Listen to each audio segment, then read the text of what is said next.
Assalamualaikum warahmatullahi wabarakatuh.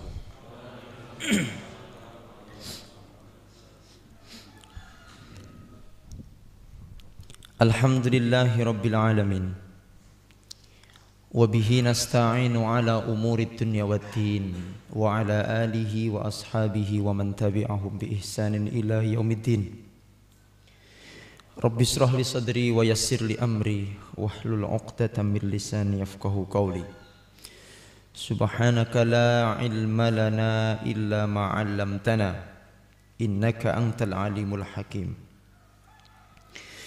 Qala ta'ala a'udzu billahi minasy syaithanir rajim. Ya ayyuhalladzina amanu taqullaha haqqa tuqatih ولا تموتن إلا وأنتم مسلمون وقال رسول الله صلى الله عليه وسلم ما اجتمع قوم في بيت من بيوت الله يتلون فيها كتاب الله ثم يتدارسون فيما بينهم إلا نزلت بهم السكينة وغشيت بهم الرحمة وحفت بهم الملائكة وذكره الله في من عنده. صدق الله العظيم وصدق رسول الله صلى الله عليه وسلم وإن شاء الله نحن على ذلك من الشاهدين آمين يا رب العالمين. Bapak Ibu jamaah dan seluruh pemirsa narasi dakwah yang dimuliakan Allah Subhanahu wa taala. Kita bersyukur kepada Allah dengan mengucapkan alhamdulillahirabbil alamin. Allah Subhanahu wa taala masih memberikan kesempatan kita sekali lagi untuk kembali bisa hidup, untuk kembali bisa beraktivitas setelah kita mati, dengan kita mengucapkan alhamdulillahilladzi ahyana ba'dama amatana wa ilaihin nusur. Alhamdulillah, segala puji bagimu ya Allah, alladzi ahyana, zat yang menghidupkan kami, ba'dama amatana, setelah engkau mematikan kami. Jadi tadi malam kita mati, kemudian pagi ini alhamdulillah kita hidup kembali. Oleh karena itu janganlah kita putus-putus untuk bersyukur kepada Allah. Bersyukur itu hukumnya wajib. Apabila kita tidak bersyukur kepada Allah, maka Allah akan mencabut nikmat yang diberikan kepada kita. Pokoknya awake dhewe niki lek mboten syukur, nikmatin itu dicabut. Mungkin bukan dicabut secara kuantitas, tetapi mungkin dicabut keberkahannya. Sing berat niki, anggur sisan dicabut barange. Tapi lek sing bahaya niku lek barange sik wonten tapi berkahe dicabut. Punya uang banyak tapi berkahnya dicabut. Punya aset yang banyak tetapi keberkahannya dicabut. Ini yang bahaya ini, Pak. Orang itu tidak merasa rumangsa sik panggah sugih, tapi ternyata kesugihannya niku dicabut keberkahannya oleh Allah Subhanahu wa taala. Baik. Alhamdulillah, pagi hari ini kita bisa kembali mengisi pagi kita dengan ibadah, dengan ketaatan kepada Allah Subhanahu wa taala. Seperti biasa kita di Sabtu pagi ini kembali ngaji kitab Syama'ilun Nabi sallallahu alaihi wasallam. Tidak terasa sudah sampai ke pertemuan yang ke-45, Masya Allah. Berarti pertemuan kita ini sudah ke-45 hadirin. Semoga istiqomah. Semoga istiqomah sampai Allah mengizinkan kita untuk menghatamkan kitab Syama'ilun Nabi sallallahu alaihi wasallam. Inilah belajar ilmu hadirin. Belajar ilmu itu belajar ilmu itu harus sampai khatam. nek urung khatam terus wis pedhot iki berarti mboten husnul khotimah. Husnul khotimah itu happy ending, Pak. Happy ending itu berakhir dengan baik. Jadi pomo ngajine kok halaman 1 engko kudune mandeke ya di halaman apa? Terakhir. Maca Quran nggih ngoten. Maca Quran ki seumur hidup ndak pernah khatam. Nggih. Dadi seteko juz 15 lali ndi watese ndi baleni neh kok ngarep. Jadi ndak sampai selesai. Makanya baca Quran itu diselesaikan. Kalau mungkin sehari kita ndak bisa menghatamkan Al-Quran sekali duduk, maka mungkin bisa dibagi menjadi 30 hari. Kalau bisa tetap khatam balik lagi seperti itu. Masya Allah. Seperti itu juga dengan ngaji. Dan alhamdulillah pada akhir-akhir ini kita diberi kesempatan untuk bisa ngaji secara terstruktur. Sekarang di masjid-masjid ngajine niku bodo ngaji kitab. Jadi bukan lagi ngaji tematik. Ya oke lah, ngaji tematik itu bagus sesuai dengan kondisi dan kebutuhan. Lek usum ngeten niki biasane ngajine judule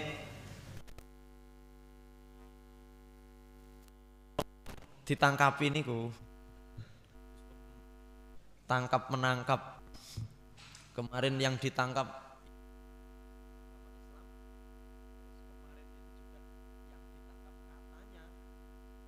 orang Islam yang menista agama.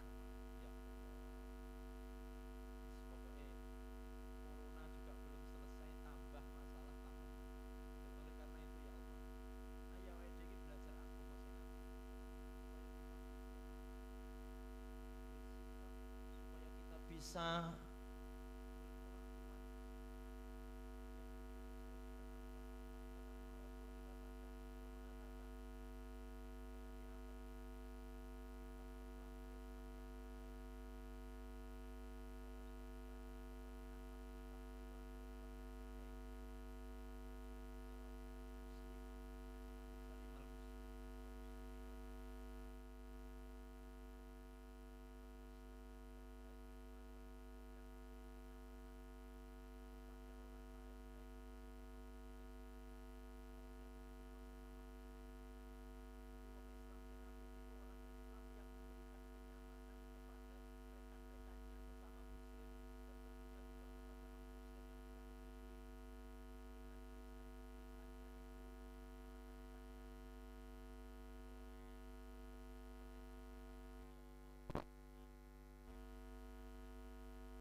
muslim sing dirindukan.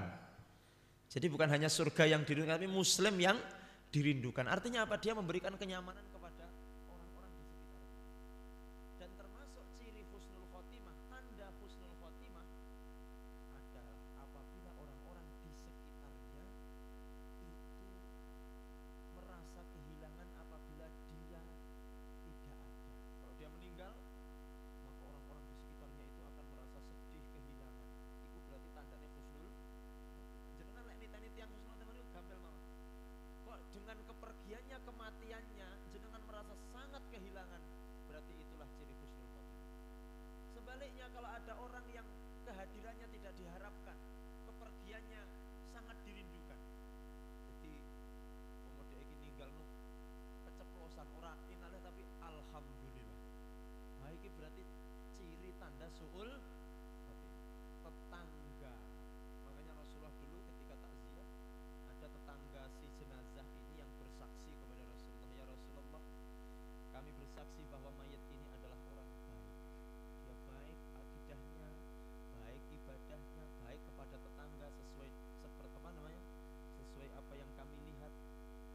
Maka Rasulullah mengatakan wajibat, berarti mayat ini wajib masuk surga. Di kesempatan yang lain ketika takziah ada tetangga yang datang kepada Rasulullah SAW, ya Rasulullah, wa inni ushhid, saya bersaksi bahwa mayat ini adalah orang yang buruk, akidahnya rusak, kemudian ibadahnya juga buruk, kemudian dengan tetangga juga sering bermusuhan. Ini sesuai dengan yang kami lihat Rasulullah. maka Rasulullah mengatakan wajabat, maka orang ini wajib masuk neraka. Gara-gara persaksian tetangga iki iso ndadekne mayit niku nyemplung neraka. Makanya baik-baiklah dengan tetangga.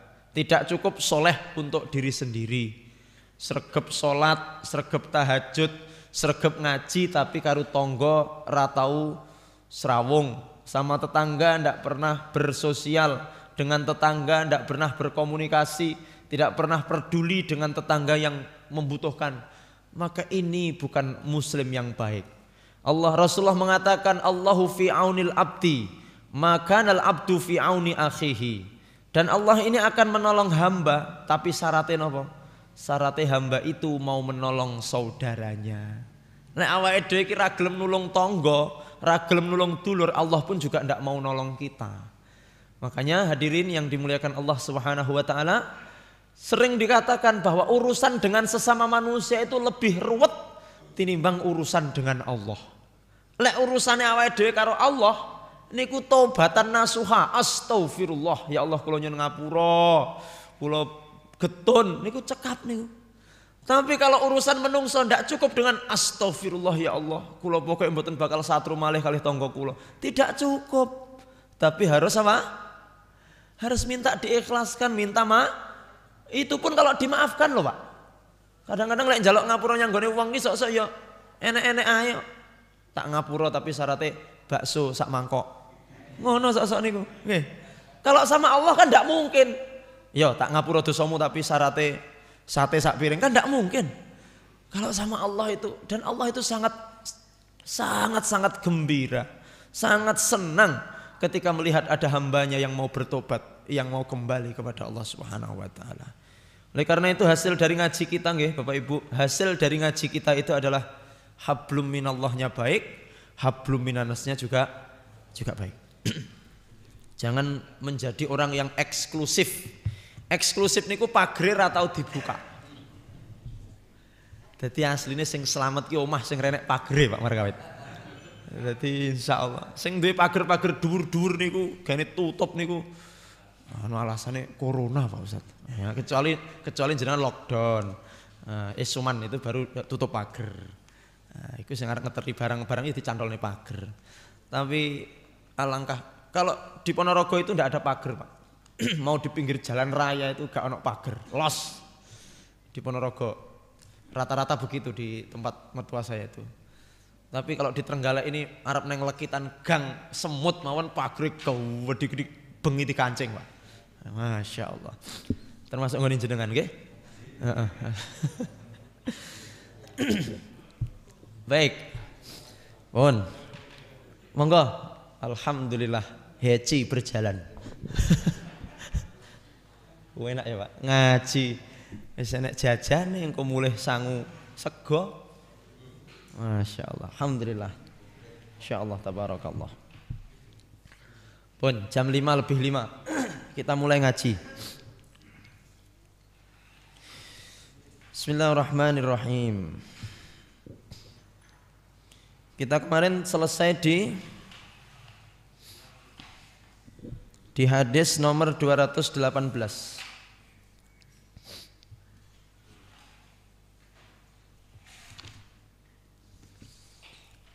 Kita selesai di hadis nomor 218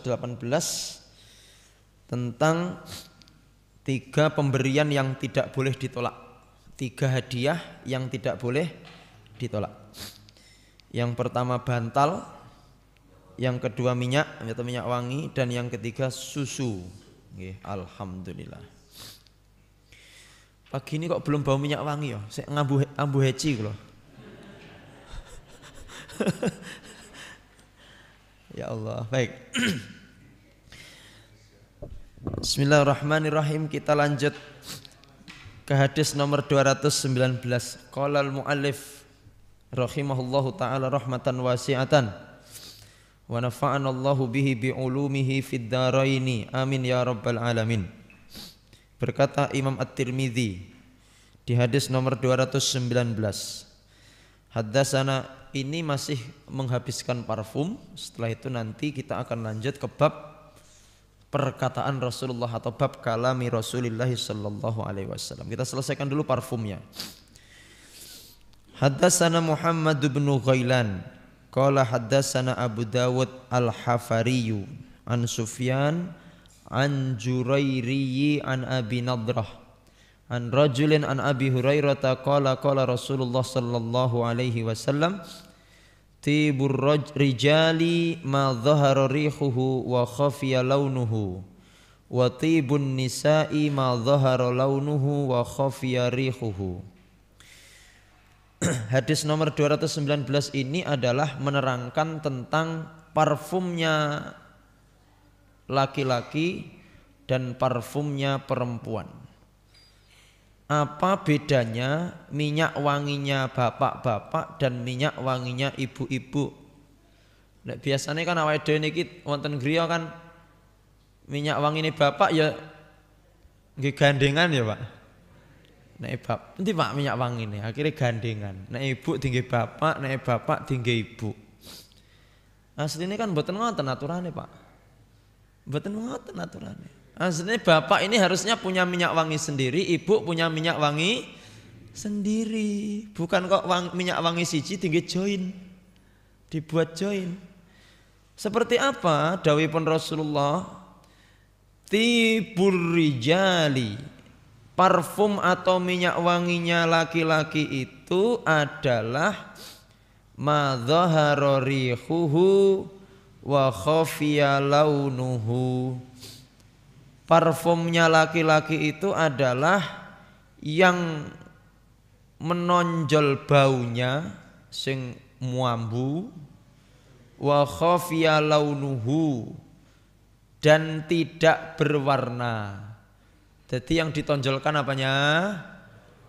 Baunya, tapi ndak ono warnane. Nggih, saya ulangi. Minyak wanginya laki-laki itu sing menonjol baunya tapi tidak ada warnanya. Sampun? Nah, jadi wangi tapi ra ketok rupane. Masih jenengan adus minyak wangi tapi bangga ra ketok lek niku rupa minyak wangi. Ya mek mambu kreseng-kreseng ngoten. Tapi ndak ketara, ndak abang, ndak ijo, ndak kuning, ndak ireng. Sing penting niku ndak ketok rupane tetapi bau. Harum, ya, harum baunya. Sementara watibun nisa, minyak wanginya perempuan itu madhahara launuhu wa khafiya rihuhu, kebalikannya. Nggih. Sing berwarna, yang berwarna tapi ndak bau. Piye kuwi? Jadi Masya Allah, Pak Romlan langsung praktek ini. Langsung Pak muter semua jamaah dikasih minyak wangi. Nanti aja setelah ngaji nggih. Jadi kalau minyak wanginya perempuan itu Bapak Ibu hadirin pemirsa, itu berwarna tapi ndak mambu. Niku minyak wangi model napa niku? Wonten minyak wangi ndak mambu niku. Ya. Jadi gini Bapak Ibu. Maksudnya apa? Kenapa kalau laki-laki tidak boleh ada warna? Karena warna ini bisa menyebabkan keindahan, zinah. Masya Allah, kalau ibu-ibu ini yang ditaruh di wajah ini kan yang ada warnanya. Nggih napa Bu? Lipstik itu ada warnanya enggak Bu? Lipstik. Mamane ndamel lipstik sret, enek warnane semu abang. Enek warnane tapi gak mambu. Nggih. Kemudian kalau di pipi genera ketok ireng banget. Diusuk-usuk gen dadi ya Humairah. Napa ya Humairah? Pengine kaya Sayyidatuna Aisyah yang disebut ya Humairah. Tapi lek Sayyidah Aisyah niku memang ndak usah wedaan, ndak usah pakai merah-merah sudah merah. Tapi ibu-ibu ini senajan dikasih merah-merah kadang-kadang juga warnanya malah coklat ya Bu ya. Iki masalahnya. Kalau bapak itu yang penting baunya. Jangan memakai wewangian yang ada warnanya karena bahaya. Iso koyok make up niki mangke. Dan ndak boleh.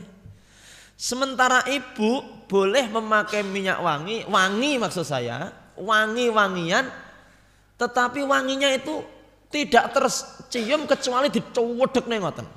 Artinya nopo tidak bau kemana-mana, tapi cukup bisa dibau oleh diri sendiri atau orang lain, tapi dicowodek nih ngoten lagi mambu. Dan diharapkan itu yang ada berwarna. Jadi umpamanya wajahnya rodok di abang-abangi titik, atau yang masruk itu hina, perso hina. Hina itu kalau biasanya nih kalau bu, kayak di apa, niko dilukis niko, itu kan ini kan telapak tangan ini tidak masuk aurat. Dikasih hina di gambar, itu tidak ada masalah, ya, tidak ada masalah. Tapi yang penting tidak ada bau yang menyengat keluar. Nah, jadi sekali lagi, ya, minyak wanginya laki-laki itu yang menonjol baunya tapi tidak berwarna. Minyak wanginya perempuan itu yang menonjol atau yang ada warnanya tapi tidak bau. Nah, ulama terdahulu itu wanti-wanti betul, terutama kepada kaum ibu, kepada ibu-ibu nih, wanti-wanti betul. Apa wanti-wantinya? Kaum perempuan, kaum wanita itu harus berhati-hati melaku kudu ngati-ngati. Tidak seperti bapak-bapak. Makanya sampai seperti berangkat ke masjid, sholat ke masjid itu juga diatur loh dalam agama. Walaupun kemudian ada pendapat yang mengatakan sholatnya perempuan itu lebih afdal di rumah. Tetapi kan ada hadis yang mengatakan la tamna'u ima Allahi masajidallah. Wahai para suami, jangan melarang istri-istrimu untuk pergi ke masjid kalau dia memang ingin untuk menyemarakkan syiar Allah, memakmurkan rumah Allah. Tetapi di sini ada aturan ketat bagi para istri, para perempuan ketika mau datang ke masjid, ora sak karepe dhewe. Lek bapak kan rodok sak karepe dhewe. Sarung sik dipepe tikel saut tinggi sholat jamaah, akhirnya ngepir koyok sekoke motor Astrea Honda nih kok. Lah ibu-ibu ini ada aturan ketat bu, tolong diperhatikan. Apa Pak Ustadz aturan ketat bagi kami untuk boleh datang ke masjid? Artinya kalau tidak bisa memenuhi aturan ini di rumah saja, cukup dari rumah sholat panjenengan di rumah, pahalanya juga sama kok. Tapi kalau panjenengan bisa memenuhi aturan ini, silahkan, dan para suami jangan melarang ketika istrinya mau ke masjid. Apa aturan yang pertama? Alla takhruj mutatayyibah mutazayyinah. Yang pertama aturannya adalah jangan sampai para ibu ini, para wanita ini keluar dari rumah ke masjid ini mutatayyibah, wangi. Jadi aja sampai yang musola yang masjid niku mambu kreseng-kreseng, minyaknya menyengat. Jadi yang masjid niku teko imaman mambu. Sampai imamnya lali surate, Pak. Iki ambu minyak opo? Ternyata minyak nyong-nyong, Bapak Ibu. Ya Allah, ternyata dari belakang, Pak. Dari belakang, enggak boleh. Jadi kalaupun ibu-ibu memakai minyak wangi adalah minyak wangi yang tidak tercium oleh orang lain. Berarti jenengan piyambak sing saged ngambu. Itu yang pertama. Yang termasuk mutatayyibah mutazayyinah. Jangan sampai juga Anda memakai perhiasan-perhiasan.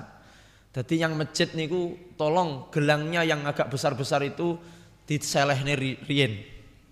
Jangan sampai nanti waktu Allahu Akbar terdengar suara krempiang-krempiang. Allahu Akbar krempiang. Sampai sisi iki mentolong ngingeti iki opo iki. Ya, hati-hati gelang setengah graman kabeh 10 aja tinggi kabeh. Diparkir dulu. Sok-sok ini sing kemenyek, Pak. Bar ditukokne kalung ngono ki peh anyar ngrayen iki dikene njaba rukuh. Astagfirullahaladzim, iki karepe piye? Anu Pak Ustaz tahadus binikmah. Ya aja ngono to. Nggih. Yang cincinnya maaf, cincinnya gede. Lek mek cincin 2 graman ra apa-apa lah tinggi. Itu kan tidak menimbulkan kecemburuan sosial. Tapi lek ahli-ahli 100 gram tinggi. Ini kan menimbulkan kecemburuan ini, Pak. Karo ngaji orang ngenang ini, Pak. Gen ketok ali-ali ini. Ini tidak boleh ini. Oke. Jadi jangan termasuk memakai make up yang berlebihan.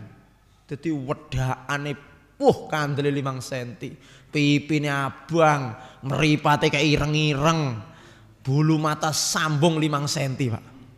Ya Allah, lipstiknya sampai mencor-mencor ke sini tuh. Nggak boleh. Kalau ibu nggak bisa memenuhi persyaratan pertama ini, neng omahe, di rumah aja, sholat di rumah aja. Ya, jangan memakai perhiasan yang berlebih, ojo make upan sing berlebih. Ustadz kalau sekedar wedaan mawon boleh, gen rodok penak dingetne. Masalah tangi turu ki ra wedaan kayak piye rupane kan. Ya, tapi kan jenengan piyambak dengan ibu-ibu. Jadi yang melihat ya ibu-ibu. Ya, makanya dalam satu masjid itu harus ada pintu-pintu yang terpisah. Ada pintu untuk bapak, ada pintu untuk ibu. Al-Furqan alhamdulillah pintunya ibu ini los. Dari udkhulu min abwabin mutafarriqah. Masuklah dari pintu mana saja yang Anda kehendaki. Ombo kabeh renek lawange nggih. Nah, iki los jenengan. Jadi itu yang pertama. Yang kedua, Bu, tolong didengar, Bu. Halo, ada yang ngantuk?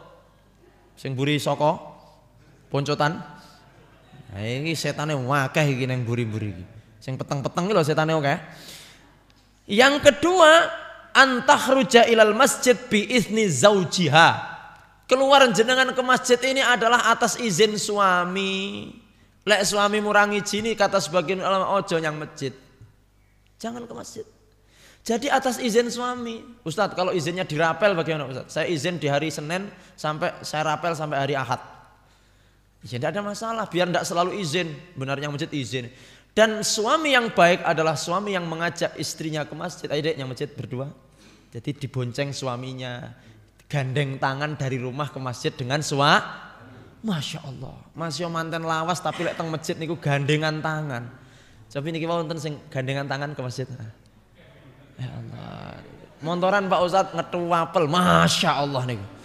Itu menambah keromantisan dalam rumah tangga Bapak Ibu. Orang sedang tukaran, gandengan. Nanti pulang dari masjid juga ngenteni istri gandengan. Kaya nang Masjid Nabawi ngono lho Bu. Kaya nang Masjidil Haram ngenteni endi ya digandeng. Maksudnya kaya Indonesia seranggi mirblas ya. Apa bedanya Masjidil Haram karo Masjid Al-Furqan kan begitu. Jadi seizin suaminya Bapak Ibu. Kenapa? Karena memang keluar dari rumah. Makanya ini tidak hanya ke masjid. Jenengan kalau mau keluar-keluar, tolong izin dulu sama suami. Pak, aku mau ke sini, mau ke sini, mau ke sini. Suami tahu kemana perginya panjenengan. Ibu-ibu terutama, wanita itu harus menjaga kebersihan dan wangi. Saya ulangi lagi. Wanita itu, nggih Pak nggih? Heeh, niki Ibu Pak maksudnya loh. Wanita itu harus menjaga kebersihan dan wangi. Cocok napa mboten Pak? Rungokno Bu. Wanita itu harus menjaga kebersihan dan wangi. Kadang-kadang ngeten, wonten istri-istri ini karena sibuknya, maaf ini, sibuknya nusoni, sibuknya masak, sibuknya umbah-umbah, akhirnya lupa dengan keindahan dirinya. Terutama ibu-ibu yang menyusui ini, ya. Makanya suami-suami ini ketika istri menyusui kan cobaannya berat sekali. Alah wis ora tau digatekne, terus penampilannya juga tidak enak dipandang gitu ya. Sing istri yo ora trimo, ora ngrasakne nusoni iki rasane piye.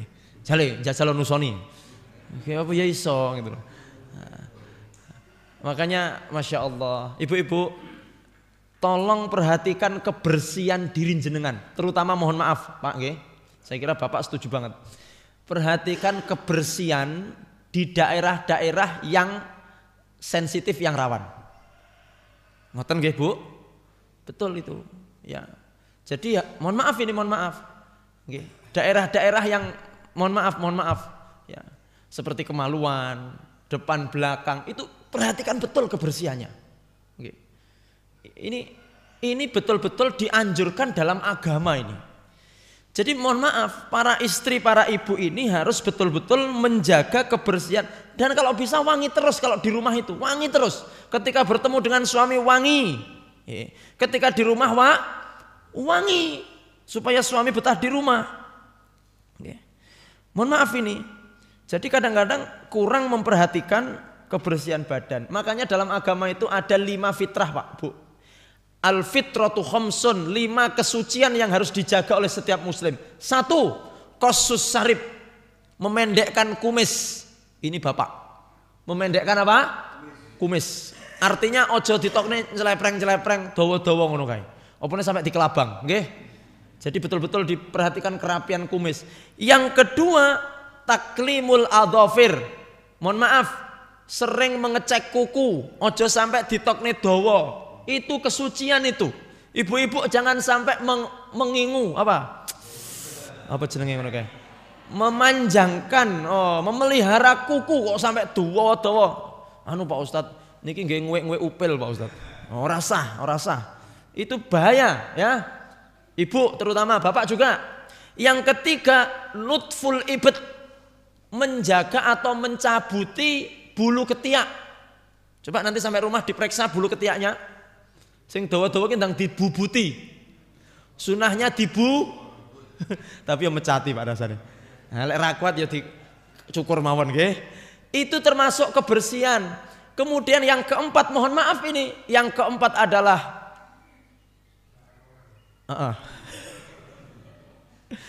adalah memotong bulu kemaluan. Memotong itu kalau dalam syariat agama paling boten 40 hari sekali Bapak Ibu.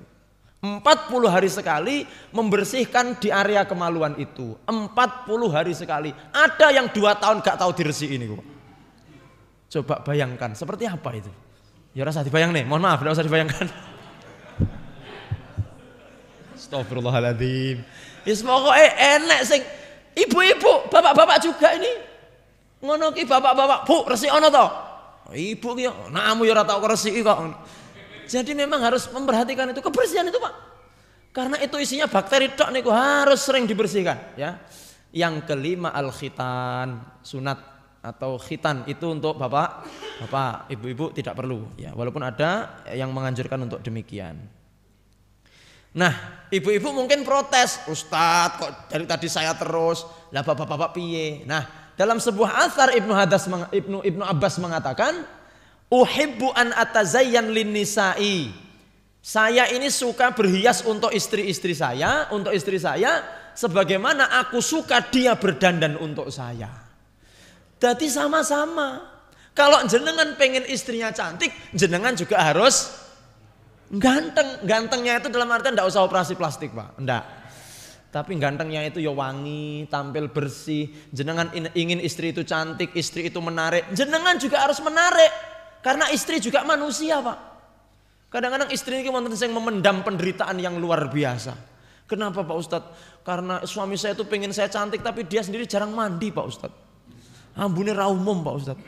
Tapi kula nggih meneng mendel mawon, tolong Pak Ustadz nggih nanti pas pengajian disindir. Niki nggih wonten sing pesen ngoten, Bu. Hati-hati niki. Jadi awake dhewe iki pengen istri tampil cantik, tapi kita sendiri ndak pernah tampil ganteng. Jenengan sampun ganteng napa dereng? Hah? Maksudnya itu ya bersih, menjaga kebersihan diri, kemudian mantesne awak, nggih. Yang perutnya agak besar-besar itu tolong dikecilkan sedikit, nggih. Ndak bisa, Pak. Nah, jangan sampai cuek. Maaf Bu, Pak. Ini penting dalam hubungan rumah tangga. Ojo cuek. Alah Pak Ustadz, yang penting lek wayah suami butuh kula siap ngoten mawon. Enggak, jangan seperti itu. Jangan cuek.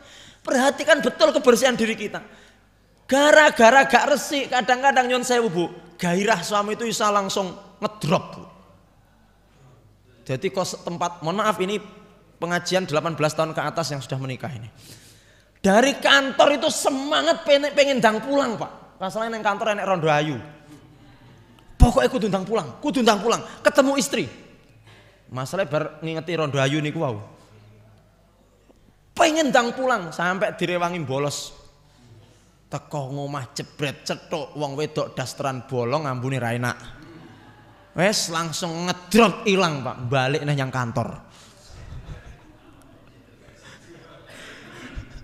Lho nyapa Pak balik neh? Rasido ngedrop baterai nih. Jangan sampai begitu. Nah, bapak juga begitu. Jangan sampai gairah istri juga hilang gara-gara bapak tidak memperhatikan. Yang punya jenggot-jenggot tolong diatur, dikondisikan jenggotnya. Loh, ngingu jenggot niku sunah bagus, tapi aja sampai jenggotnya niku ndak rapi. Makanya hafyul lihyah, ahfu lihyah, rapikan jenggot. Jangan sampai istri ini ilfil, ya Bu ya. Ada istri itu sakjane pertama itu semangat 45, mosok kecekrok jenggot niku terus pegel ki enek, Pak. Wah, akhirnya yang suami didalil berarti sampean tidak mendukung sunnah, Bu. Ya jangan ngono, Pak. Istri itu juga pengen kenyamanan. Piye dikondisikan jenggotnya ini biar tidak mengganggu suasana ini gimana caranya? Mbah pas dekat dengan istri jenggotnya rodok di piye ya, Pak? Mbah disilakne apa piye ngoten.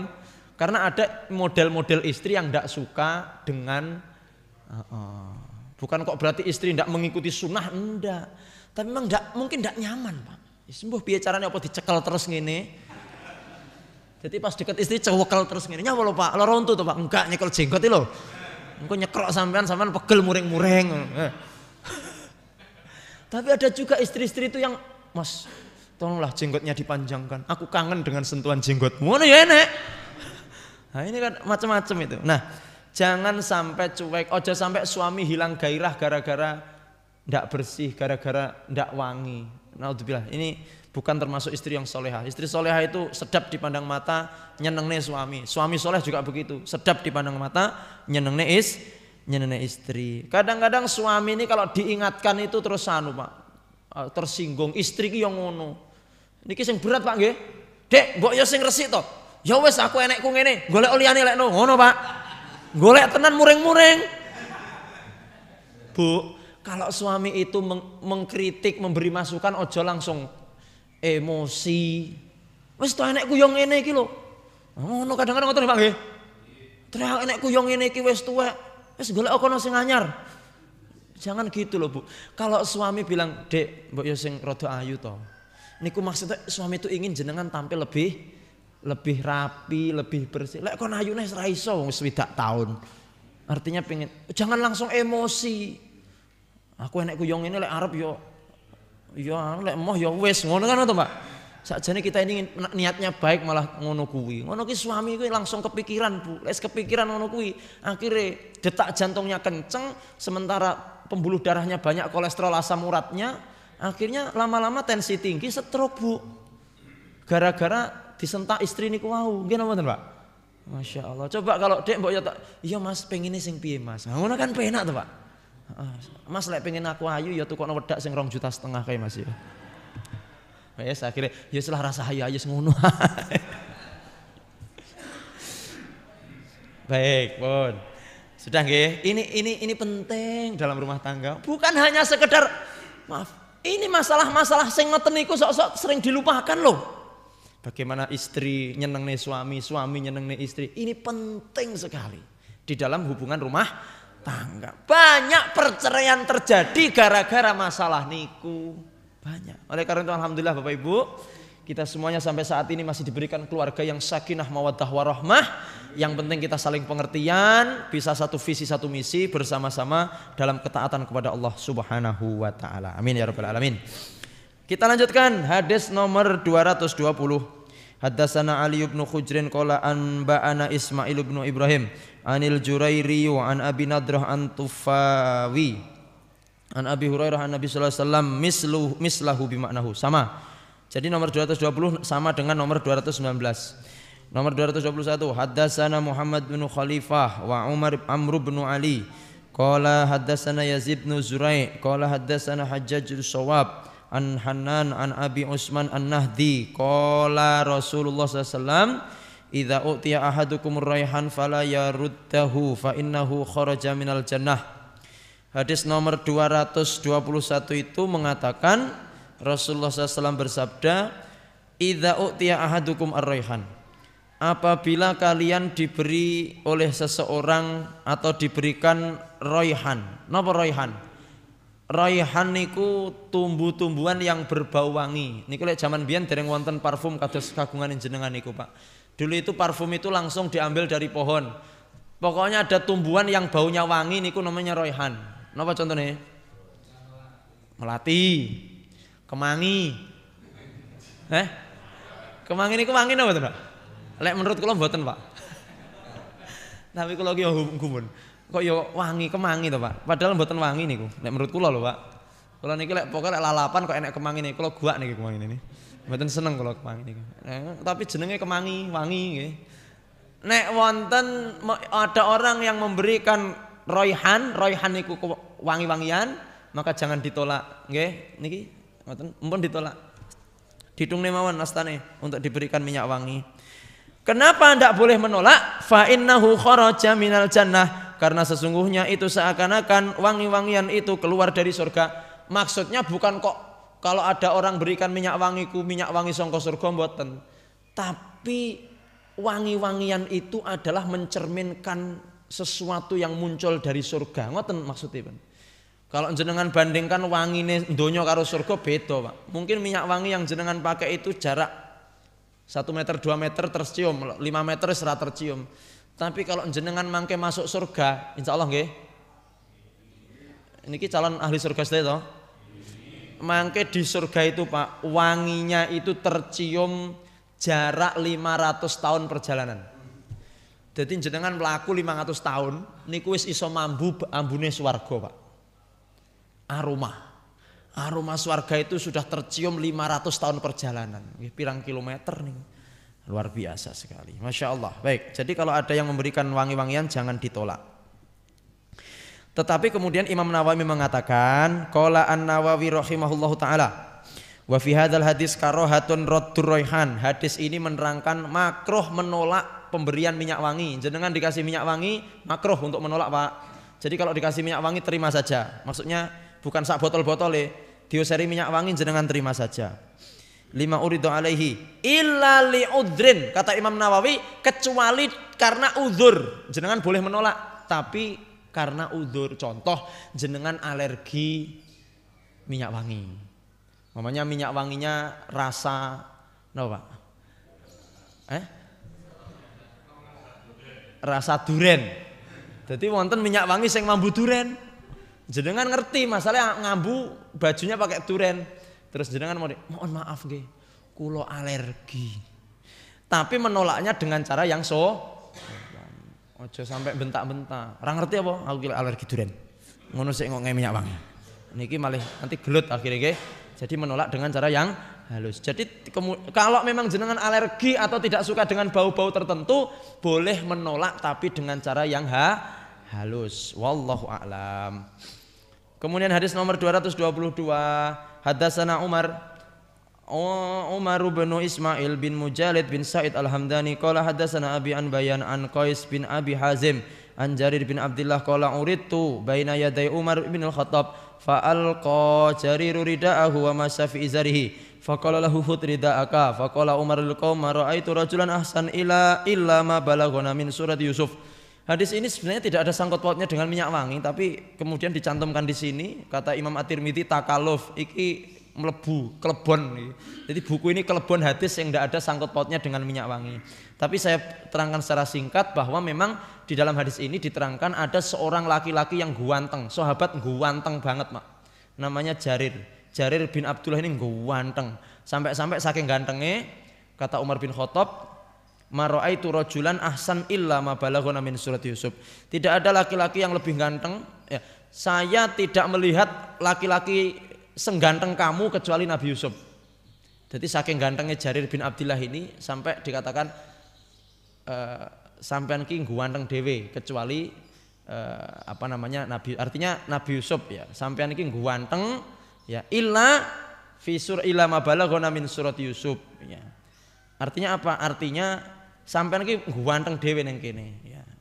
Artinya yang bisa mengalahkan kegantenganmu hanya Nabi Yusuf. Ya, ini kita tidak membahas Rasulullah SAW karena Nabi itu paling ganteng. Nabi lebih ganteng dari Nabi Yusuf Sallallahu Alaihi Wasallam. Baik. Ini hadis ini tidak ada sangkut pautnya dengan ta'atur, dengan dengan minyak wangi. Tapi paling tidak menunjukkan kalau laki-laki yang bagus, ganteng itu mencerminkan kewangiannya. Jadi wong ganteng biasanya wangi. Baik, Bapak Ibu hadirin dan pemirsa Narasi Dakwah, kita lanjutkan ke bab nomor 34. Bab nomor 34, babu kaifa kanal kalamu Rasulillah sallallahu alaihi wasallam. Kita akan membahas tentang bagaimana perkataan bicaranya Nabi Muhammad sallallahu alaihi wasallam. Bapak Ibu hadirin, selama ini kita dalam sehari ini bisa berkata-kata, berbicara, mungkin bisa sekian puluh kata, sekian ribu kata. Pertanyaannya, apakah apa yang kita ucapkan, apa yang kita katakan ini sudah seperti Rasulullah sallallahu alaihi wasallam? Cara kita berbicara, cara kita berkata-kata ini apakah sudah seperti Rasulullah sallallahu alaihi wasallam? Maka dalam judul ini Rasulullah SAW, ya, Imam At-Tirmidzi menuliskan bab tentang bagaimana cara Rasulullah sallallahu alaihi wasallam berkata-kata atau perkataan Nabi sallallahu alaihi wasallam. Baik, kita langsung ke hadis hadirin. Haddatsana Humaid bin Mas'adah Al-Basri qala haddatsana Humaid bin Aswad an Usamah bin Zaid an Zuhri an Urwah an Aisyah, dari Sayyidah Aisyah.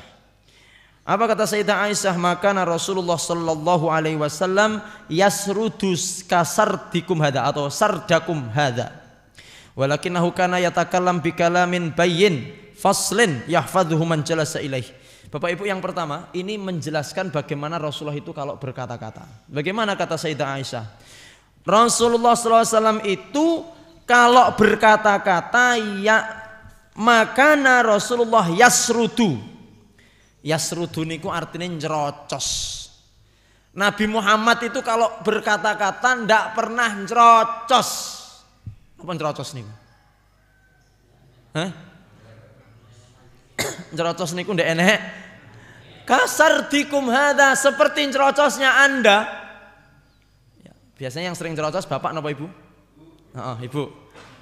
Wah, jadi ndak enek titike, ndak enek komane terus. Makanya ibu-ibu ini dalam penelitian dalam sehari ini mengeluarkan minimal 20.000 kata-kata.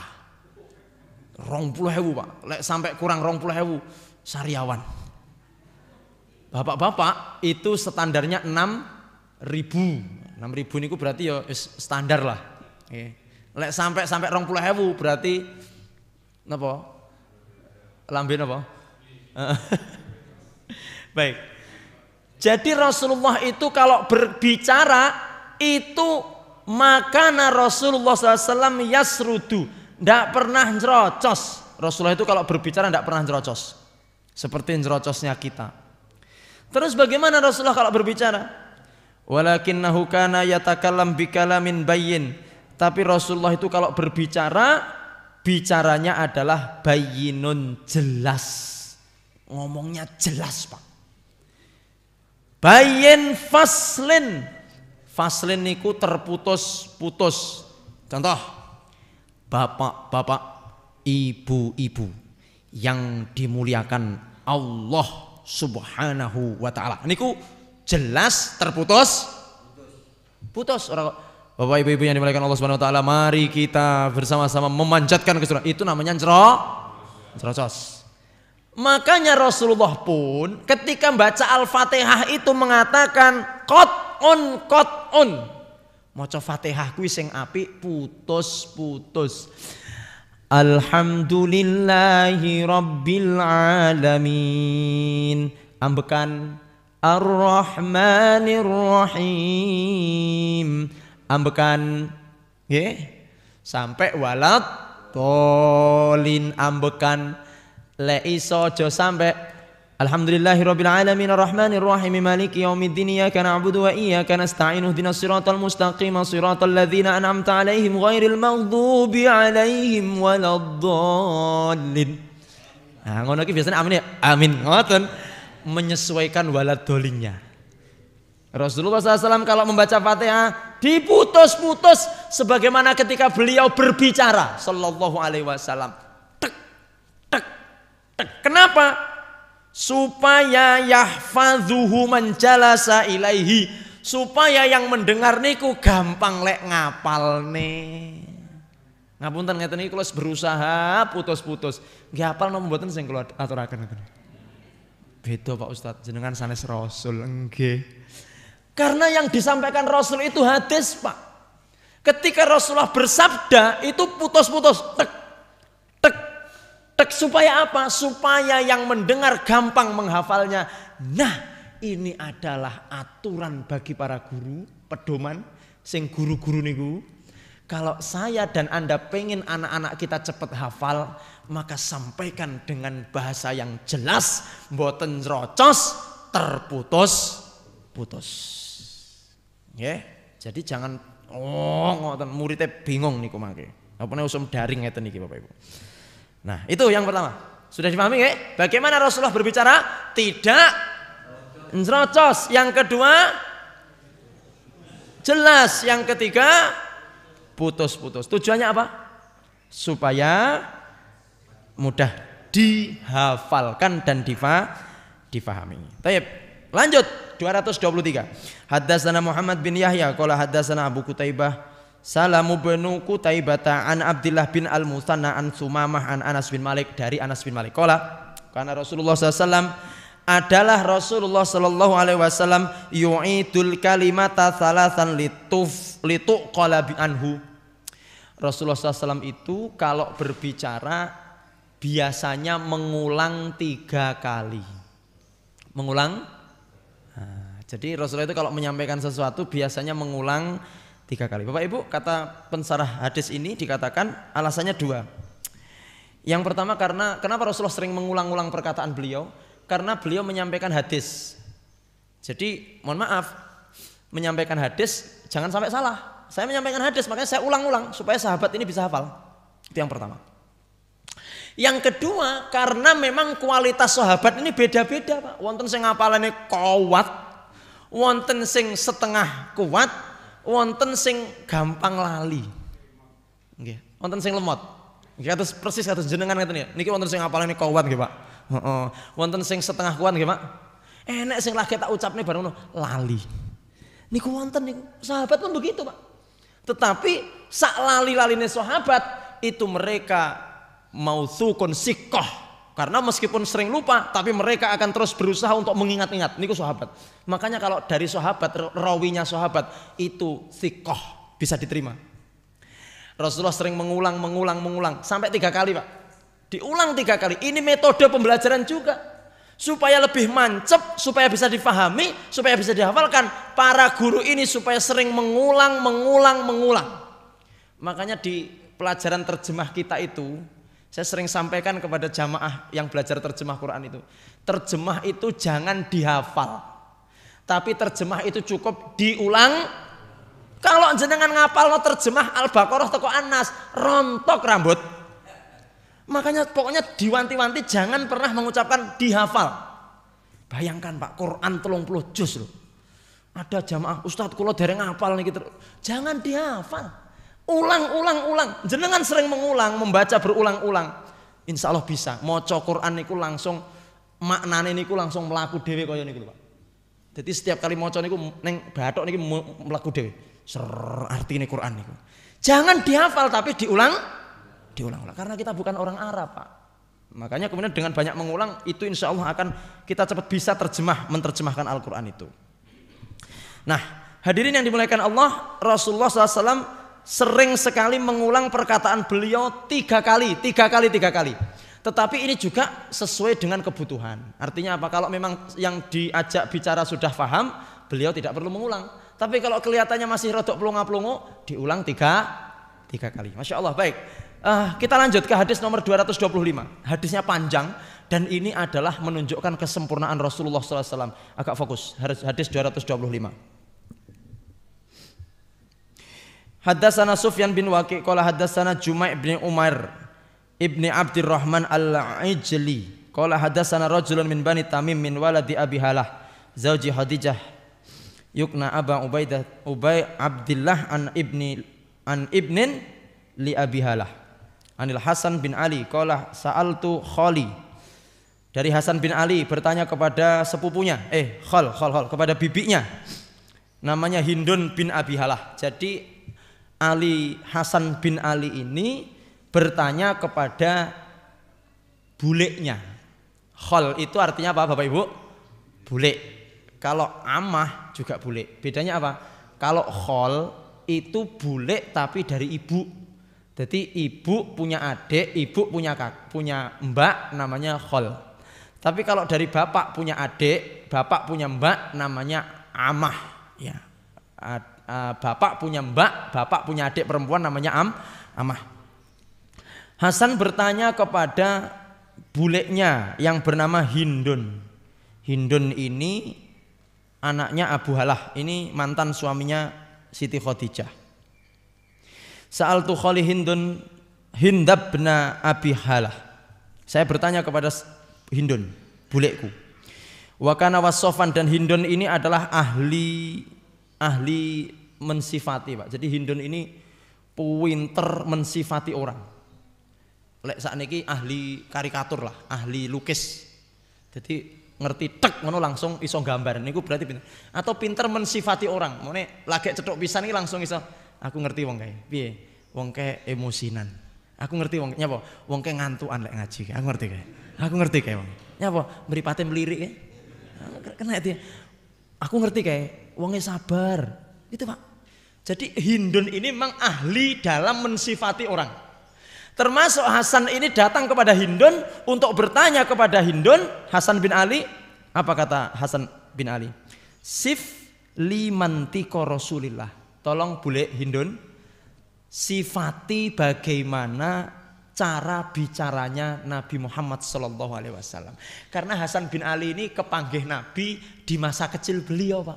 Ketika beliau sudah besar, Rasul sudah wafat. Akhirnya Hasan ini belum begitu jelas mengetahui bagaimana bicaranya Rasulullah SAW. Bagaimana Hindun mensikapi atau mensifati cara bicaranya Nabi SAW? Yang pertama, qala kana Rasulullah SAW mutawasilal ahzan. Ini yang pertama, Bapak Ibu. Jadi ketika ditanya bagaimana cara bicaranya Nabi, satu kata Hindun, Rasul itu mutawasilul ahzan. Apa mutawasilul ahzan? Mutawasilul ahzan itu artinya tampak sedih terus-terusan. Jadi Rasul itu tampak selalu bersedih. Loh, hubungannya apa dengan pembicaraan Nabi? Menurut sebagian ahli hadis, kata mutawasilul ahzan ini tidak bisa dipakai. Karena kemarin kita sampaikan Rasul itu punya wajah basam. Kenapa basam? Selalu sumringah. Loh kok mutawasilul ahzan? Maksudnya ngeten paling. Menurut Sarih, menurut yang menerangkan hadis ini. Maksudnya mutawasilul ahzan itu Rasulullah Shallallahu Alaihi Wasallam ini sering nampak bersedih. Jadi kalau berbicara itu sering nampak sedih. Kenapa Pak? Karena Rasulullah SAW ini Pak, kalau sudah berbicara masalah kubur, masalah neraka, masalah maut, ini sedihnya luar biasa Pak. Sampai satu ketika beliau mengatakan sayyabatni Hudun wa akhwatuha. Telah menjadikan rambutku putih surat Hud dan teman-temannya. Gara-gara surat Hud Pak, Rasulullah rambutnya menjadi putih. Surat Hud niku surat yang di dalamnya itu banyak tentang kisah-kisah umat terdahulu yang diazab oleh Allah Subhanahu wa taala. Gara-gara membaca surat Hud itu, rambut Rasul itu banyak yang beruban, Pak. Berapa? 14 helai. Jadi ujuk-ujuk di suatu pagi Bilal bin Rabah melihat di rambut Nabi itu ada ubannya. Dikatakan 14 helai, Pak. Sampai sedo kan ubannya 14 helai. Jadi jenengan yang ubannya banyak ini mboten sunah. Sunatullah tapi ini Pak ya. Jadi Rasul itu ubannya. Kenapa menjadi beruban? Karena Hud kata Rasulullah. Karena aku membaca atau turun surat Hud kepada aku. Ini apa Pak? Di dalam surat itu banyak azab. Makanya Rasulullah itu rambutnya sampai memutih. Niki sing rambutnya putih-putih ini juga karena baca surat Hud nih. Nggih Pak? Karena apa ini kok rambutnya putih jenengan? Salah sampo nggih. Ya Allah, baik. Baik. Apa yang disebut dengan selalu nampak bersedih? Artinya Rasulullah ini memang ketika berbicara beliau selalu terlihat bersedih karena memang sering mengingat kematian, sering menasihatkan azab kubur, sering menasihatkan tentang neraka sehingga seakan-akan selalu terlihat bersedih. Itu yang pertama. Yang kedua, daimul fikrah. Rasul itu selalu berpikir, Pak. Rasulullah SAW itu selalu menggunakan pemikiran beliau. Dimanapun, tidak pernah pikirannya kosong, tidak pernah memikirkan sesuatu yang tidak bermanfaat. Dimanapun selalu memfungsikan pemikiran beliau untuk yang positif. Ketika ngaji, nggih mikir. Ketika duduk sendiri, nggih mikir. Nggih mikir sing apik-apik, nggih mikir umat. Nggih mikir yang positif, bukan mikir yang negatif. Jadi Rasulullah itu selalu berpikir, tidak pernah membiarkan kosong pikiran beliau itu. Hati-hati pikiran kosong. Setan itu masuk ke dalam pikiran yang kosong. Makanya kenapa banyak orang kesurupan, banyak orang yang kemasukan itu karena pikirannya kosong. Yang ketiga, laisat lahu rohah. Rasul itu, ini masih membahas secara umum, bukan langsung kepada pembicaraan. Rasul itu jarang istirahat, Pak. Jadi renek Rasul itu turun tidak ada. Rasul itu selalu menyambung kegiatan. Fa idza faraghta fangsab wa ila rabbika farghab. Bar ngaji ngeten iki, ngaji malih.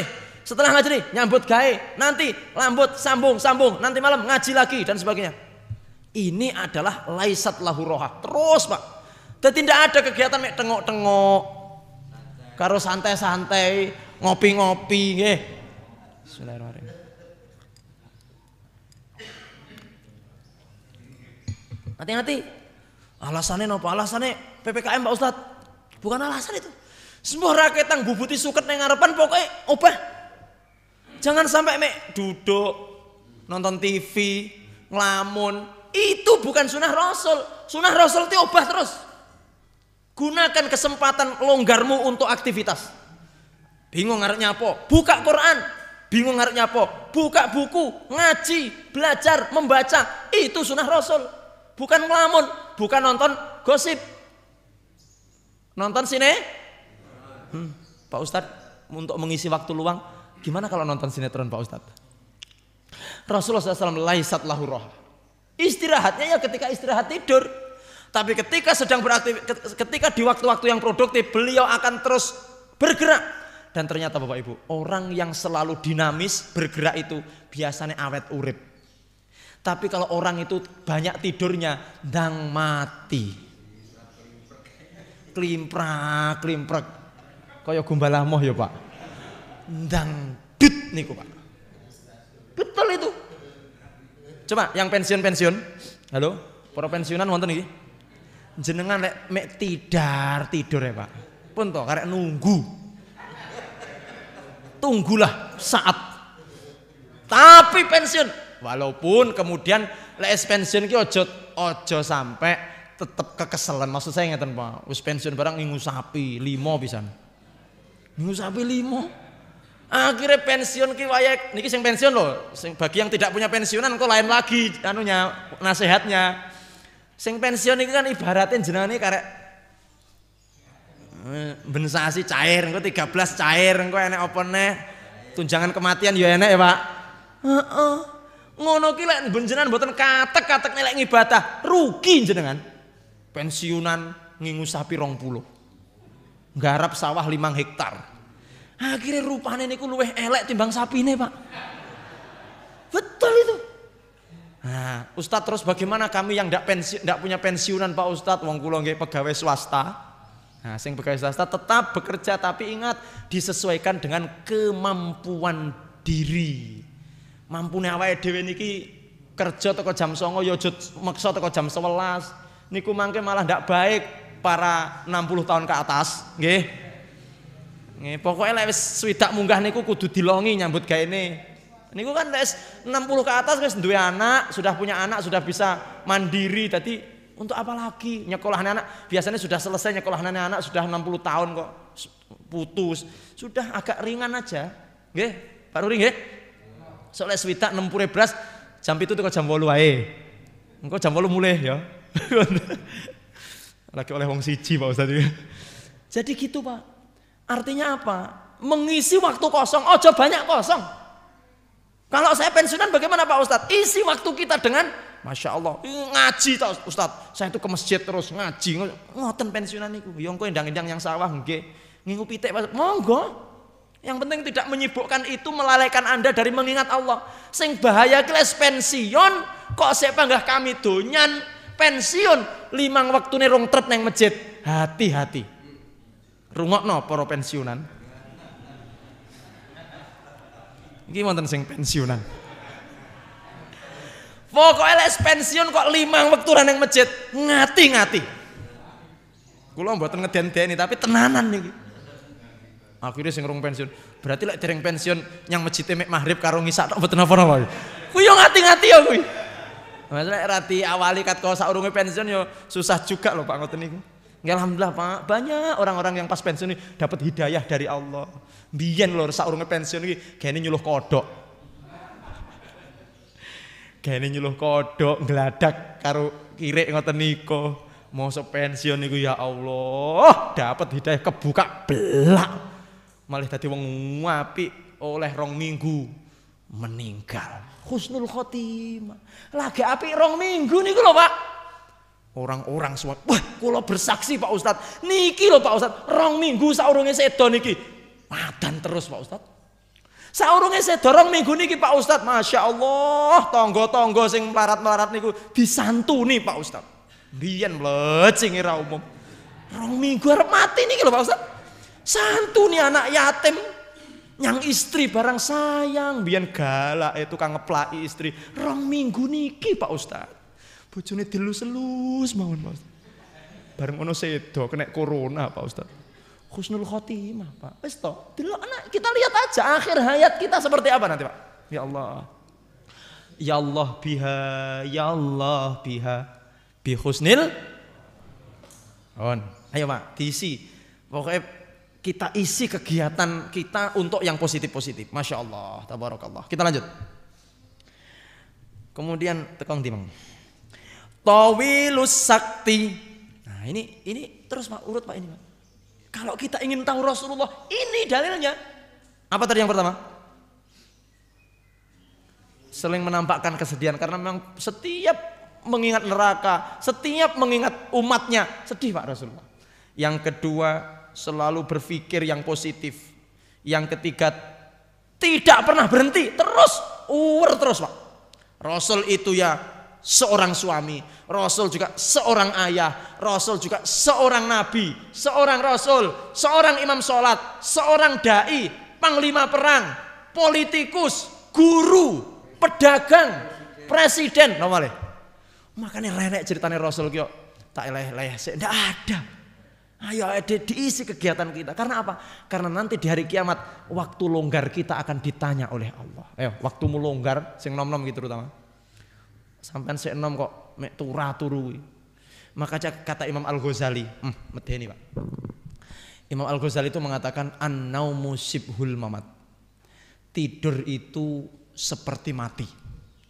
Maka barang siapa yang banyak tidurnya berarti dia itu ndang mati Pak. Jadi tidur ini ternyata bisa memendekkan umur. Wallahu alam kata Imam Al-Ghazali seperti itu. Hati-hati yang sering tidur, nggih. Pernah ngaji kok tidur, undang iki. Baik, kita lanjut. Tawilus sakti, Rasulullah itu banyak diam. Banyak ya Allah. Rasulullah itu banyak diam, Pak. La yatakallamu fi ghairi hajatin, tidak berbicara kecuali perlu. Wah, Rasulullah, Pak. Rasulullah itu banyak diamnya, tidak berbicara kecuali apa? Perlu. Mirip jenengan nggih? Oh, mirip Pak Ustadz, wali aneh kula Pak Ustadz. Jadi Rasulullah itu tidak berbicara sallallahu alaihi wasallam kecuali hajatin perlu. Insyaallah. Kemudian yaftatihul kalama wa yakhtimuhu bismillahi ta'ala. Bapak Ibu, Rasulullah SAW itu selalu memulai percakapan pembicaraannya dengan nama Allah dan menutupnya dengan nama Allah.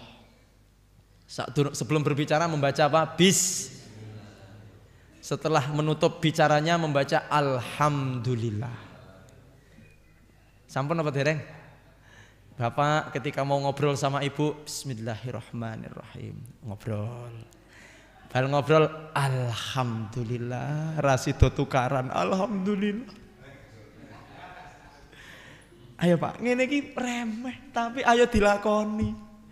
Ya Allah, badhe kultum, bismillah, bar kultum, alhamdulillah. Di kantor mau ngasih pembinaan kepala dinas kepada ini ya, bismillah. Bawahan ke atasan kena jadi seneni, bismillah. Bar ngono, setelah menyampaikan apa? Alhamdulillah. Intinya Rasulullah selalu membuka percakapan pembicaraan beliau dengan bismillah dan menutupnya dengan apa? Alhamdulillah. Makanya ini dalilnya. Lek bar ngaji alhamdulillah. Nanti ada doa kafaratul majelis. Tapi boleh juga kita akhiri dengan alhamdulillah. Apa dalilnya kalau setelah ngomong baca alhamdulillah? Ini Rasulullah sallallahu alaihi wasallam wa yatakallamu yaftatihul kalam wa yakhtimuhu bismillah taala. Membuka dengan bismillah, menutup dengan nama Allah walhamdulillah. Wa yatakallamu, lanjut Pak. Wa yatakallamu bijawami'il kalim. Rasulullah itu kalau berbicara jawami'ul kalim. Apa artinya jawami'ul kalim? Jawami'ul kalim itu ngomongnya berbicaranya sedikit tapi maknanya luas Pak. Ini beda dengan kita ini berbicara dari A sampai Z, paham Pak? Boten. Ngomongnya sudah dari A sampai Z 2 jam setengah. Bagaimana paham? Domblong aja Pak. Rasul sallallahu alaihi wasallam itu berbicaranya sedikit tapi maknanya luas dan bisa dipahami. Tidak banyak berbicara tapi menyimpan hikmah yang banyak yang luar biasa. Kemudian selanjutnya wa kalamuhu faslun. Perkataan beliau sallallahu alaihi wasallam itu faslun, jelas. Ngomongnya jelas Pak. Orang gembreneng. Jelas saya adalah. Ngoten niku jelas niku. Ndak pernah gembremeng niku untuk teman Rasulullah SAW. Wala fudulun, ndak pernah kelebihan. Ngomongnya Nabi ndak pernah kelebihan. Wala taksirun, ndak pernah kurang jelas. Jadi proporsional Pak. Ngomongnya itu tidak kelebihan, ndak keokean dan juga tidak kekurangan. Artinya itu jelas, bisa dipahami, sempurna. Nah ini Rasulullah SAW. Laisa bil jafi. Rasulullah itu, lanjut nih. Laisa bil jafi. Mohon maaf ini kita selesaikan dulu. Rasulullah itu kalau berbicara laisa bil jafi, tidak pernah nyelekit. Tidak pernah apa? Perkataan beliau itu tidak pernah nyelekit Pak. Jadi kalau berbicara itu nyenengne wong. Kadang-kadang ada di antara kita itu kalau berbicara ngatelne hati Pak. Kalau muni titik sekali muni tapi neng hati kayak rontok rasanya. Nyelekit Pak omongannya. Hati-hati. Rasulullah itu tidak mengajarkan kita untuk seperti itu. Rasulullah itu kalau berbicara tidak pernah nyelekit, tidak pernah kasar. Walal muhin, tidak pernah merendahkan orang lain dengan perkataannya. Naudzubillah min dzalik. Tidak pernah menghina, merendahkan orang lain dengan lisan beliau sallallahu alaihi wasallam. Yu'adzimun ni'mata wa in taqqat.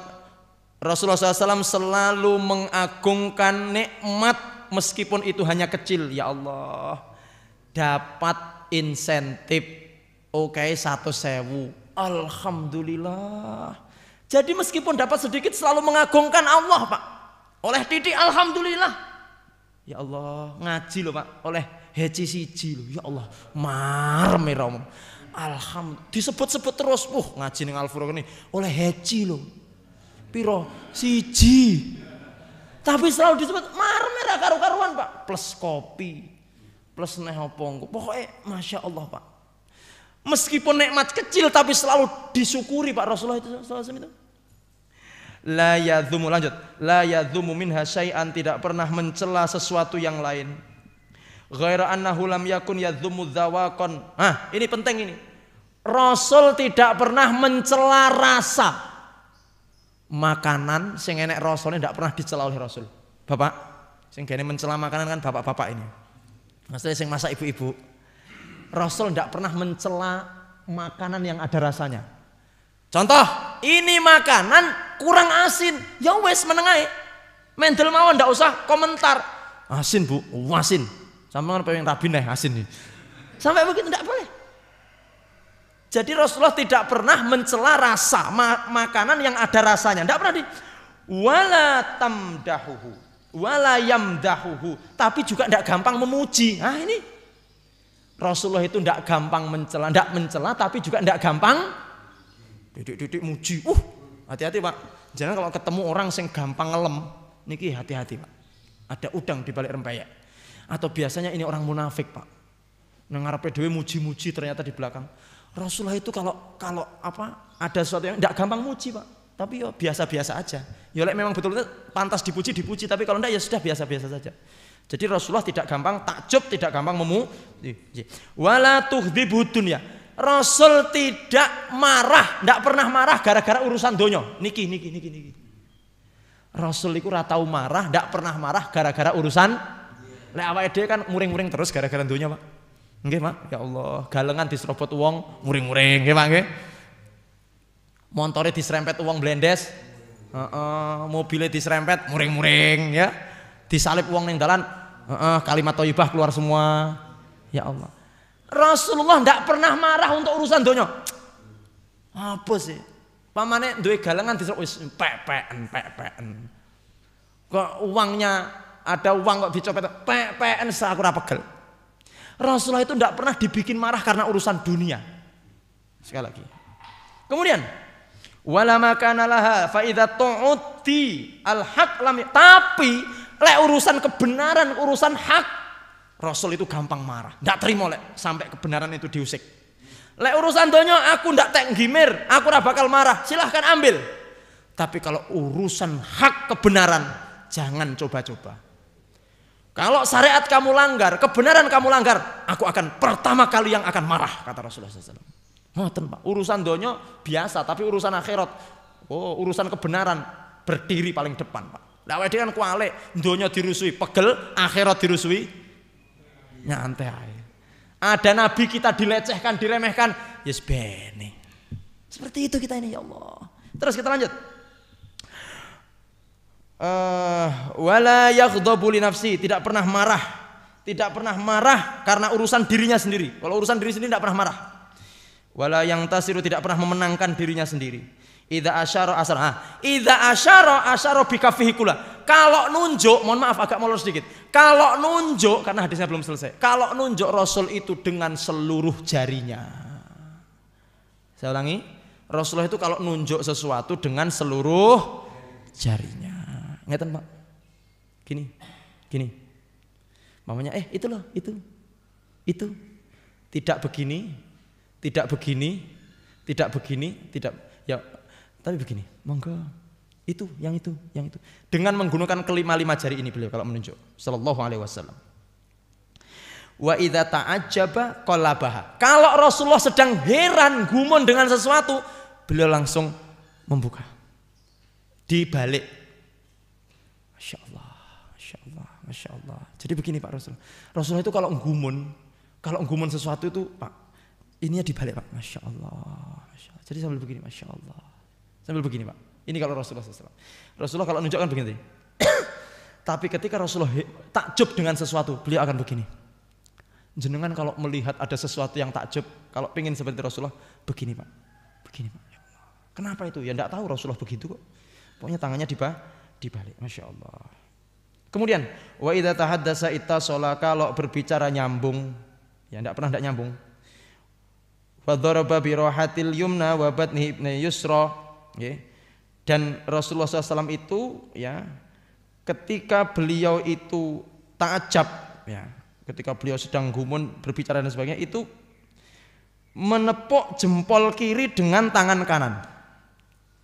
Masya Allah. Ngeten Pak. Ini untuk kesopanan. Masya Allah. Ya Allah, jempol ini dipukul. Masya Allah. Kalau ngomong begini Pak. Masya Allah Pak. Ini untuk kesopanan. Nah, bukan begini tapi Masya Allah. Ini tangan kiri ditepuk dengan tangan kanan. Kemudian wa idza ghadiba arad. Kalau marah Rasulullah langsung pergi, berpaling. Rasulullah marah dengan seseorang itu tinggal ngalih Pak. Arad wasah, ngalih Pak. Karena kalau beliau tetap di situ akan terjadi setan akan marem. Mamanya bapak marah sama istri, tinggal ngalih Pak. Ibu marah sama bapak, orang mungkin. Tunggoni, tinggal ngalih. Wa idza fariha terakhir, wa idza fariha ghadda tarfau. Kalau beliau sedang senang bahagia, memejam mata Pak. Lek marem niku, kalau marem merem Pak. Loh, ngoten enggak, Rasul itu kalau fariha, kalau sedang marem bahagia merem Pak. Yang ATM gaji cair menutup mata merem Pak Rasulullah itu, ya Allah. Lek marah bagaimana tadi kalau marah? Ya tak tinggal ya. Marah sama anak tinggal. Lek marem, ya suwi sembuh piye lek nglakoni niku nggih. Merem. Kemudian jullu dhahikihi tabassum. Apa artinya? Rasulullah SAW itu kebanyakan tawa beliau adalah senyum. Guyune Rasulullah SAW itu mesem. Jadi Rasulullah itu hampir tidak pernah tertawa terbahak-bahak. Tertawanya bagaimana? Nah, ngono kae ora enak ngono kae guyu. Ngono ndak ada. Rasul itu ketawanya jullu dhahikihi tabassum. Kebanyakan ketawanya Rasul itu mesem. Terakhir sendiri yaftaru an misli habbil ghamami. Tertawanya Nabi itu seperti rintikan air hujan yang jatuh dari mendung berwarna putih rintik-rintik, menyenangkan dan menyejukkan hati sallallahu alaihi wasallam. Hadis yang sangat panjang sampai jam 6:04. Mohon maaf kalau waktunya agak molor Bapak Ibu, tapi inilah Rasulullah, kita bisa menteladani. Nanti insya Allah kita ulangi lagi. Kalau belum sempat nulis, belum sempat nyaret, atau silahkan dibuka channel YouTube kita Narasi Dakwah, mengulang lagi bagaimana sifat Rasulullah mulai dari A sampai Z, dari 1 sampai nomor sekian tadi, sehingga kita bisa mengikuti beliau dengan sedikit demi sedikit, sehingga nanti harapan kita ketika kita menghadap kepada Allah, kita betul-betul bisa mengikuti sunnah Rasulullah Sallallahu Alaihi Wasallam. Terima kasih kepada seluruh hadirin dan pemirsa yang mengikuti baik itu secara online maupun secara offline. Semoga panjenengan semuanya selalu diberikan keberkahan, kesehatan jasmani rohani, amin ya rabbal alamin. Sekali lagi terima kasih kepada seluruh panitia yang telah nyengkuyung acara pada kesempatan pagi hari ini. Kemudian kepada para donatur kita. Kemudian ada pengumuman Bapak Ibu, mohon maaf, ada pengumuman. Ada pelatihan penanganan COVID-19. Pelatihan penanganan COVID-19 metode holistik. Nopo niki? Kalau jenengan penasaran silahkan hadir. Itu di sini Pak, Bapak Ibu. Di sini di Al Furqon hari Ahad tanggal 5 September. Berarti kapan nih? Pekan depan, minggu depan. Tanggal 5 September 2021 pukul 10. Ingat-ingat. Pukul 10, jam 10 sampai selesai. Mungkin selesainya jam 12 malam ya. Enggak tahu ini jam berapa selesainya. Pokoknya itu. Terus jenengan kalau mau daftar silahkan daftar di Bupatmi ya. Bupatmi mana? Jatiperawa atau mana itu rumahnya? Atau ke Takmir Masjid Al Furqon. Langsung datang ke Al Furqon atau WA ingin mengikuti pelatihan penanganan COVID-19 metode holistik Pak. Jadi ora usah gawe oksigen, iki pakai holistik. Mbuh diapane? Apa dipijet irunge apa-apa enggak wallah alam. Yang penting ini metode yang insya Allah bermanfaat. Silahkan, pengisi materinya Ustadz Fajar Ismono. Dari mana? Dari Kediri atau dari mana? Saya enggak. Insya Allah. Monggo silahkan yang longgar atau disempatkan untuk hadir karena kuota terbatas. Sekali lagi terima kasih Bapak Ibu. Dan silahkan untuk terus berlomba-lomba untuk berdonasi untuk Narasi Dakwah. Insya Allah bermanfaat. Setiap kajian ini akan selalu mengalir pahala kita semuanya karena kita telah berdonasi untuk Narasi Dakwah, untuk channel dakwah ini. Dan insya Allah kita semuanya akan diberikan keselamatan, kebahagiaan fid dunya hatal akhirah. Amin ya rabbal alamin. Demikian, mohon maaf atas segala kesalahan dan kekurangan. Subhanakallah bihamdik asyhadu an la ilaha illa anta astaghfiruka wa atubu ilaik. Wa sallallahu ala Muhammadin nabiyil ummi wa ala alihi washabbihi wasallam. Wa akhiru da'wana alhamdulillahi rabbil alamin. Mohon maaf atas segala kesalahan. Billahi taufik wal hidayah. Assalamualaikum warahmatullahi wabarakatuh.